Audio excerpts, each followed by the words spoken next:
My name is Hirotaka Yoshioka. I'm a director of IP transport technology of NTT, which is one of the Japanese carrier. So this is the NTT Group's organization. Let me introduce it shortly. So I'm in the holding company of NTT. NTT has 12 laboratories and 25,000 researchers. Then under this umbrella, so we have NTT East and West, such kind of the residential communications business, and NTT Communications Dimension Data is doing the kind of long distance on the global business. And we have a mobile company, the NTT Docomo and NTT Data, and so on. So first, let me think about the goal of SDN and NFV. So reference from this URL. So SDN is aiming at enabling the network control kind of programmable. So how to do that? So by decoupling. So the decoupling software from the hardware. Then how about NFV? Aim is CapEx and OpEx reduction. So how to do that? Use commodity hardware. This is not a server, including transport equipment. So this is an image of the entities using, adapting the SDN and NFV.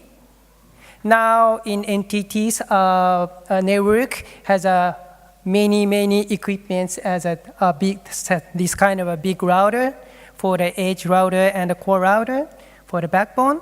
So we see that these routers, so they have a very complicated hardware, then IP transport function. Then I think this is the key of their technology. So they have their own management controller for their own complicated fabric. Then they have the service functions for example, the telephone or the internet access also gateway function. So our image is like this. So this kind of transport functions goes to disaggregated to the fabric using generic the switches. And this controller should be on the server, commodity server. Then now, when we want to launch the new service, we have to put another router. So let's put this kind of server application on the cloud. So at last, we can have an independent enhancement. So this is just a reflection of the SDN and NFV. So now NTT also, so carrier has this kind of access region, then IP backbone and IP edge, then server and data center. So we want to, we believe we can introduce the kind of same architecture to each area. Then I'm engaged in IP backbone. So let me introduce this. So we can use the commodity server, commodity switch, and even commodity optical. So we can select any hardware. Then how about the decoupling? So we can select any software like this. Then, so we can have an easy exchange to any parts. I think for launching the new service, so we can choose any parts to just exchange. Then I believe we can easy to detect the failure, because if this network OS and this network OS, so we have the kind of multi-vendor network OS in the same network, then if only these vendors has a failure, so we can detect easy this network OS is so that has a failure or something. So how about the current status for the IP backbone? So thanks to the orchestrator or one SDN controller, so they can manage the many multi-vendor routers. However, they had we should have a vendor-specific switches and a router, so not decoupling and not commodity hardware. How about a data center? So thanks to the NFV technology, we can use a commodity server and a commodity, and we can have each function like decoupled functions. However, about the network side, so we should select the vendor's silo like a controller and switches or optical. This is the current status. So what is issued? So if we use this kind of a big router and vendor's controller, so we can free from the vendor-specific configuration. However, so we cannot, it's very difficult to add the feature, and we should have had a huge verification to add any features. And we cannot exchange the failure of the chassis and the fabric. This is with just one box. How about a data center like this? So we are introducing the fabric. So thanks to that, we have a flexible features enhancement like this. However, so here is a vendor lock-in. So for example, if we want to change the switch or controller, we should have exchanged all of them. Then we cannot, it's very difficult to migration to the others. So let me introduce an NTT challenge for the IP transport technology. So we started to have the SDN and NFV for the switch fabric since 2014. So this is our late vice president. So we published like this. Then how about the NFV world? So we introduced the, kind of a server platform technology. So we disclosed this technology. So this is our IP transport, architecture image. Here is a controller. There is a commodity switches fabric. We can select any vendor's switches, then kind of separate it. So here is a controller. The controller can have a kind of a zero-touch provisioning, so we can exchange these kind of switches very easily.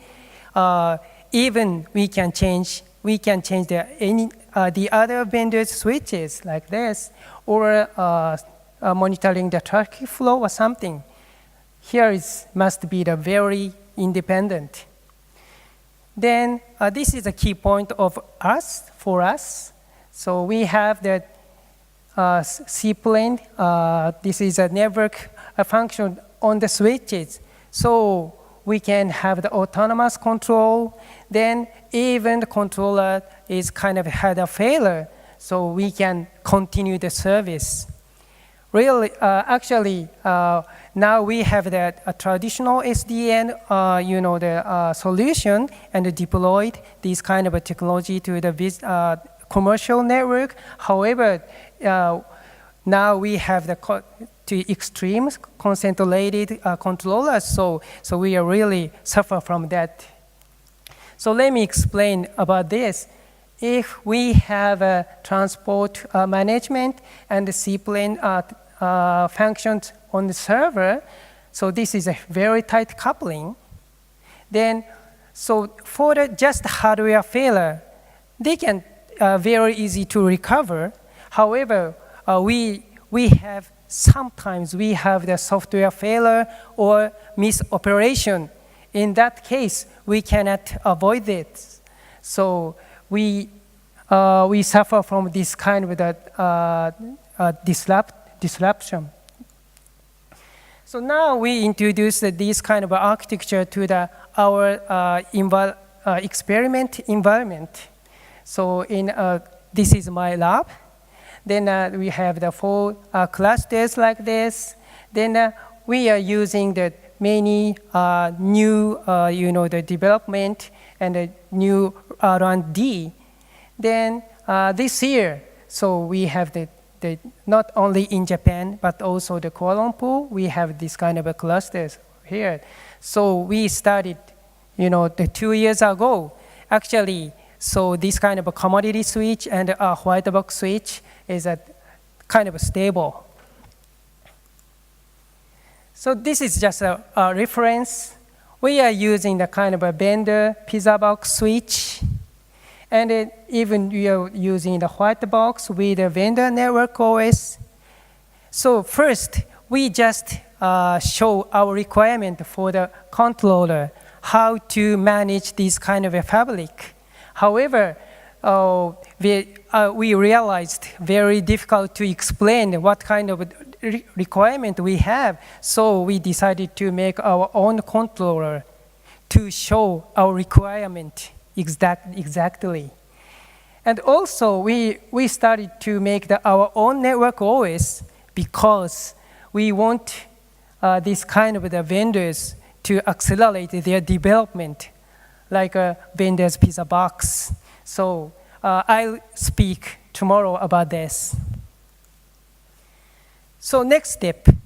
Now, we believe, so we just established how to do that, how to make the disaggregated IP fabric.